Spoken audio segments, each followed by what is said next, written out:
Сакаш да се бањаме? Камера. Камера, мани, камера.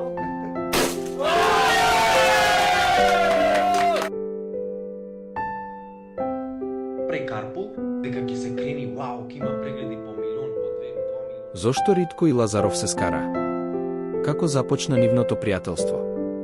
Според расказот на Ритко, Ридван, кога Лазаров започнал да снима Карпол караоке, никој не сакал да учествува во неговата емисија, па дури ни два бона. Ме ќе отвора канал, сака да снимате заедно, ова, она, и јас го прифатив, знаеш.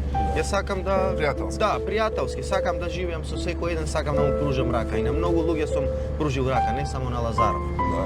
Во тоа време, YouTube каналот на Лазаров бил новоотворен, а за неговиот концепт да стане популарен во Македонија, му биле потребни познати личности. Затоа, еден ден Лазаров му се јавил на Ритко и го прашал дали би учествувал во неговата програма, на што Ритко се согласил. Така започнало нивното пријателство. Карпол караоке се што го снимија со Ритко доби многу прегледи, па продолжија да снимаат видеа заедно. Лазаров дури заминал за Битола, кај Ритко, каде што почнале заедно да снимаат пренк видеа. Тие воспоставија добро пријателство и одлично напредуваа, а публиката навистина уживаше во нивните видеа. Дури заедно издадоа песна со наслов Рамбо. Но, по некое време, нивниот однос се расипа поради непознати причини. Ритко на YouTube Live зборуваше за оваа тема и рече дека Лазаров наводно зборувал лошо за него.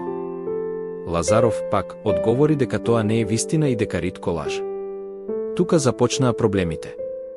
Двајцата почнаа да си упатуваат дисовик преку YouTube. Карполот го снимив со него, а потоа снимав и со Таско и со двамама. Сам се лаже, суши. Затоа ми е многу мака. Јас тој Карпол, дека ќе се крени, вау, ќе има прегледи по милион, по 2 милиони прегледи. Талент треба, братче. Јас од дома правам по 300-400 илјади прегледи, а ти одиш во Србија за само 30 илјади прегледи. Нивното дисување привлече големо внимание. Лазаров направи 2 видеа, во кои изјави колку го поддржувал Ритко и дека бил тука за него во тешките моменти. Но Ритко не остана пасивен, во неговите преноси во живо, рече: "Ти си голем манипулатор и секогаш ја користеше секоја шанса да се искористиш од мене. Сфатив дека не можеме да бидеме вистински пријатели. Не сакам повеќе да соработуваме." Лазаров, од друга страна, го нарече Ритко измамник и лажго, сметајки го за неразумна личност. Двајцата откриваа приватни пораки на YouTube на скандалозен начин. Една гласовна порака од Лазаров до Ритко предизвика голема бура, во која Лазаров спомена соба полна со марихуана и проститутки.